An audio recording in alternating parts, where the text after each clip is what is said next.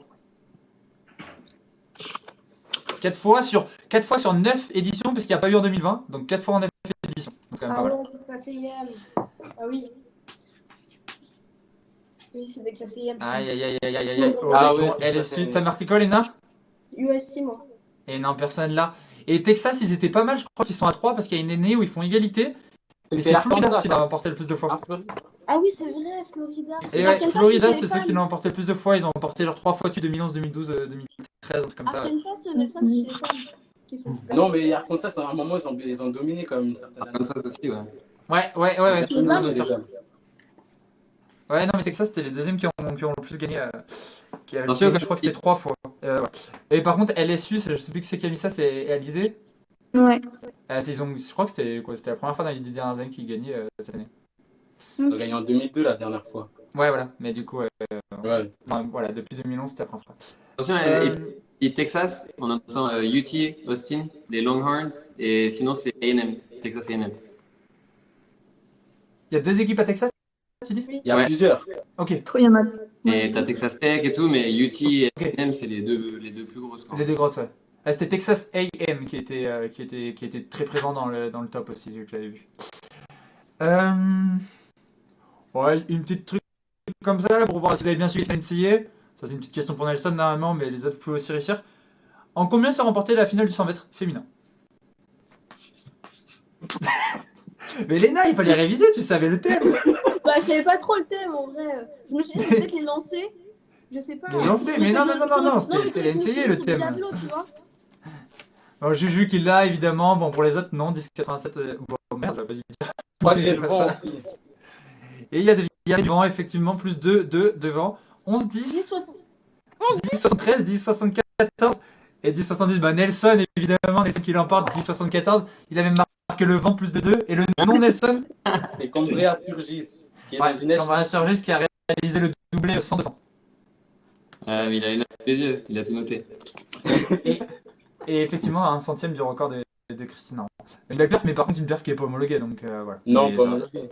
Mais après, c'est comme si. Parce qu'un vent de 2-2, c'est pas non plus une énorme soufflerie. Mais après, c'est une grosse perf parce qu'elle vient pas d'une école déjà du Power 5. Et c'est une école d'une HBCU, donc niveau budget, c'est pas du tout la même chose que les grosses écoles. Ouais. Et puis cette année, ils ont fait un gros résultat, justement. Le couloir, Nelson et Vincent te demande? Ah, le couloir, je sais pas s'il était au 3 ou 4. Ok. Et par contre, Léna, tu te fais un peu. Voilà, on se moque un peu de toi avec tes 11-10 sur le chat, je te le dis. La quatrième, elle est en 10,80. C'est Gelpo, Ouais, la Gelpo quatrième, Toman qui se moque de toi avec tes 11-10. Ouais. Oui, bah, c'est bon. Je sais pas. Ouais, parce que les 3 premières font moins de 11, même Les 4 premières. les 4e. Ouais. Donc voilà. Allez, dernière question. Alizé, c'est ta question. Là, il faut pas que tu fasses 0, il faut au moins que tu battes Léna. Marc, si tu réussis, tu peux encore remporter la mise. Nelson, dans tous les cas, tu seras pas mal. Comment s'appelle, et je vais être intransigeant, si vous avez le nom en phonétique, ça sera 1 point. Si vous avez l'orthographe parfait, ça sera 2 points.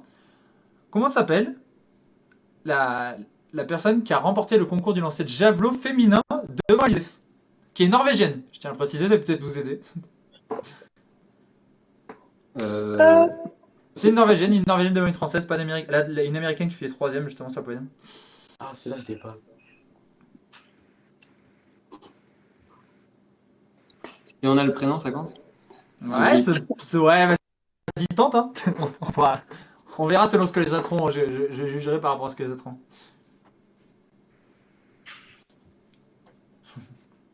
Marie-Thérèse, attends, fais voir, Alizé, approche. Attends, vas-y, et là tourne un petit peu, je vois pas le nom de famille. Host. Ah, je me suis plantée, je crois. Oh là là. Vas-y, Nelson, montre-moi. Je vois pas ton truc, tu peux le monter un petit peu dans ta tête. Hop. Ah, Nelson, t'as marqué quoi? OBT? OBT, c'est Opt.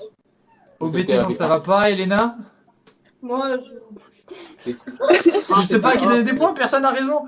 Martin, il a le prénom. Nelson, il a un bout du nom de famille. Et même Alizé, elle l'a pas tout à fait. Allez, Alizé, je t'accorde ce point pour pas que tu finisses à 0 et Nelson ne remporte. Allez. T'étais la plus proche de savoir.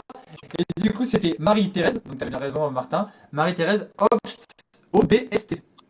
Ouais. Ah, il Vas-y, manquait moi le aussi, B maintenant, j'ai et une pour question pour Nelson, toi. il lui manquait le L, je crois. Et moi aussi, j'ai une question pour toi. Vas-y. On avait deux Français. On avait Damien au décathlon. C'est quoi son record personnel il fait cette saison? Je sais que c'est 7000 quelque chose. Je crois pas qu'il ait fait 8000. C'est Ah, tu fais moi le malin là. Hein. 7860 points. 63. Un peu moins. Un peu moins, ouais. 7660 points.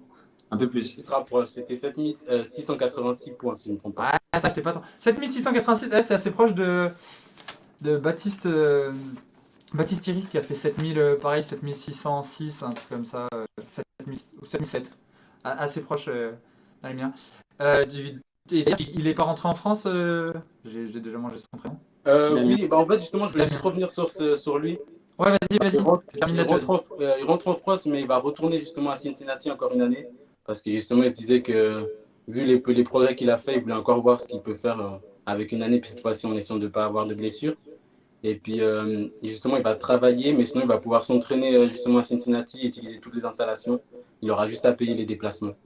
Et puis son logement, voilà. Ok. On nous pose une petite question sur nos pronos sur les trials ce week-end sur 100 mètres. Nelson, peut-être tu veux donner ton prono? Moi, il y a juste Bromel. Tu vois? Tu paries sur Ouais, lui? Bromel, il gagne. Tu crois pas, je sais pas, un mec qui sort du truc ou un Gatlin qui arrive en forme au bon moment? Oui, Gatlin, il passe. Je pense que Gatlin, il passe parce que l'expérience. Et après, le troisième, je trouve, c'est ouvert la troisième place. Dans le chat, on nous dit Bromel, Brassi, Baker. Baker, vous pensez qu'il passera pas du coup Ok. Qui? Bromel pour les hommes, Richardson. Ok. Bromel, Brassi, Young, Benchner. Non, Young, je le vois pas passer. Bon, ok. Bon, on suivra ça. Carlet va passer. Ah oui, Carlet. Oui. Ça serait la grosse sensation. Bon, on suivra ça, les trails qui vont avoir lieu. Ça commence quand les trails, Nelson? Ça commence demain soir, à partir de 21h, avec d'abord les lancers, puis je crois que c'est à partir de 1h du mat, il y a les séries 1500, 400, 100 mètres, tout ça. Okay. On débriefera ça la semaine prochaine. Comme d'habitude, il va y avoir des performances de tous les côtés, les meilleures perfs mondiales de l'année qui vont tomber de tous les côtés. On connaît ça, les 13 américains à chaque fois. C'est n'importe quoi en termes de performance, mais... Et du coup, c'est encore au Hayward Field à Oregon. Du coup, ouais. Les coachs et athlètes universitaires qui étaient qualifiés, ils passent au moins 2 semaines sur place. Ouais, c'est pas mal ça de le faire au même endroit finalement. Comme en France, c'est pas tellement gênant les trajets, mais aux États-Unis, des fois, d'un côté à l'autre des États-Unis, t'as le décalage horaire, t'as tout. Bon, c'est pas la même chose quoi. Ouais, ils sont bien installés. Et c'est le stade, je sais pas si tu l'avais précisé, Étienne, mais c'est le stade qui accueillera les championnats du monde d'athlétisme en 2022. C'est vrai, j'ai oublié de le préciser, mais tu as tout à fait raison de le dire. Les championnats du monde d'athlétisme en 2022? Ouais, c'est parce que c'est bizarre, ils ont décalé les championnats du monde. Il y aura des championnats du monde en 2022, assez particulier, ouais. Mais oui, c'est vrai. C'est d'ailleurs ce que j'avais vu. Et d'ailleurs, petite info au sujet, parce que du coup, moi j'ai été contacté comme agence en fait pour pouvoir. On m'a demandé de me positionner sur éventuellement l'organisation d'un déplacement. Et moi, je trouve ça trop cool en fait d'organiser un déplacement pour des Français, essayer d'avoir des prix groupes vers Oregon. Et donc, j'ai eu en avant-première un peu une ouverture la billetterie. Et par contre, ça coûte vraiment cher. Du coup, là, on est en train de réfléchir parce qu'il faudrait qu'on avance une tonne pas mal d'argent de billets. Et les billets les moins chers sur des soirées. Et là, c'est les préventes en plus, donc c'est vraiment les moins chers. Ça sera $95 la demi-journée et ça va jusqu'à $400, on va dire, la demi-journée. Quoi. Ok, ah oui, quand même. Et il y a combien de places en fait? Comment?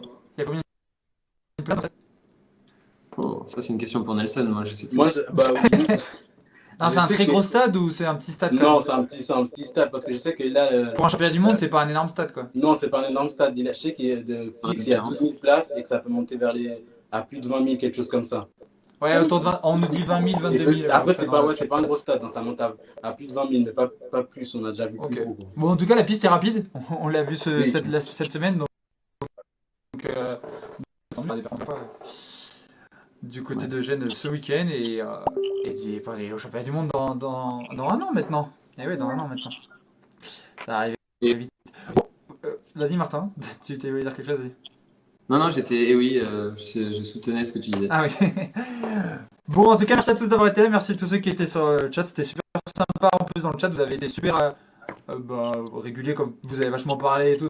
Donc, ça a permis aussi nous de relancer l'émission et qu'on puisse échanger ensemble. Parce que voilà, c'est aussi le but d'être sur Twitch et que vous puissiez participer à l'émission grâce au chat. C'était pour ça qu'on voulait faire une émission en direct pour que vous puissiez donner votre avis, poser vos questions et tout ça. Donc, merci à tous ceux qui étaient là. C'était vraiment cool.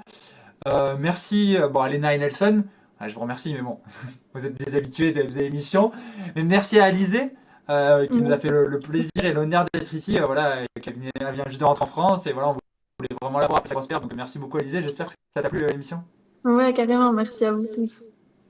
Bon, c'était cool. Bon, on a dépassé, hein. Désolé, je vous avais dit 1 heure, on a fait 2 heures. C'est toujours comme ça, tous les semaines on fait 2 heures finalement, mais bon, on n'arrive pas à se canaliser. On a trop de trucs à dire, il se passe trop de trucs dans le monde de la clé aussi. Il se passe trop de trucs. Et puis un clin d'œil à Vincent aussi. Hein. Quoi? Et justement, Vincent, justement, il dit petit clin d'œil justement à Brazier parce qu'il va doubler ce week-end, cette semaine. 815. 800-1500.